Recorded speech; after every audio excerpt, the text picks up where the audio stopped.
Let me just briefly explain Revenge of the Sith plot line, because at the time we wrote articles about it because the media said we don't understand this.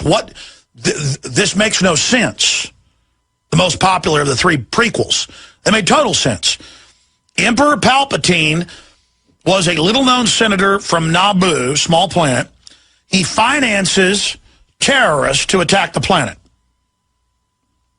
And then he plays victim and says that the pacifist republic isn't doing enough to help him with the terrorist invasion, the Trade Federation invasion, who even speak in Chinese accents. It's all geopolitical. And so, little aliens with Chinese accents. He then goes and complains and catapults himself in the crisis into the role of chancellor. Because, he was the victim, but now he demanded something be done. He'd been a pacifist previously. Now he's chancellor. Episode 2 launches terror attacks all over the galaxy with groups he's secretly financing through his backers in the Trade Federation. He turns around, double crosses in the end. Lord Vader killed Viceroy Gunray and everyone else in the... So basically, in the end, they knock out all of the people that backed him, which always happens. Nazi Germany, Soviet Russia, Maoist China, learn from history. Then in episode... so he uses that to build up the power of the empire in episode 2. And now he's got this big Imperial army, but it's not Imperial yet.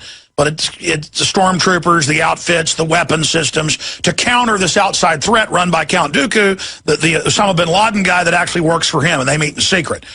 Now, in episode 3, he launches an attack on the Imperial capital himself. He launches an attack on New York. And then he gets captured, and then he sets up Count Dooku to get killed, and then he seduces to the dark side Anakin Skywalker to make him Darth Vader. And in the end, he then sets up, after he has the police state in place, he sets up the Jedi and says they're terrorists and has the anti-terror forces go in and wipe them out. And then he says he's launching a global intergalactic war to bring peace. Now, the media could not understand, wait, and they actually wrote articles, Emperor Palpatine's attacking himself, it makes no sense. Adults cannot understand children-level ideas, okay? Child-level ideas. Child-level. How can you not understand it? Okay? Very simple.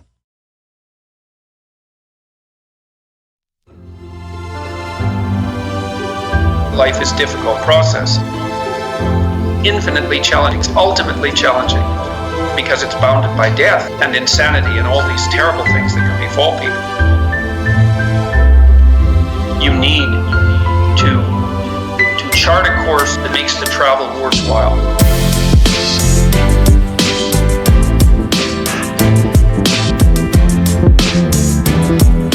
To chart a course that makes the travel worthwhile.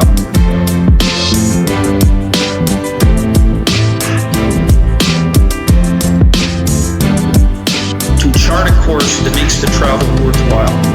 And that's not happiness. It's a much more profound idea than that.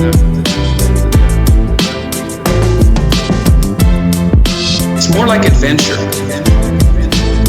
I would say. It's more like the great adventure of your life. It's more like adventure. It's more like the great adventure of your life. It's more like adventure.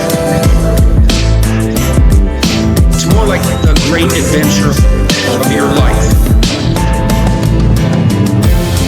That's a difficult thing. It's not a tropical cruise with a Mai Tai in hand, although maybe now and then it could be that. But I think human beings, we're very tough and combative creatures, and we're really built for a load. You really see this hunger arising in young men for exactly a call to that kind of adventure. It's like, get the hell up, guys, get to work. There's things to be done. It's like, get the hell up, guys, get to work. There's things to be done. There's dragons to confront and things to set right. You have a I believe that's the truth, and I believe that it's more powerful than fear and than suffering.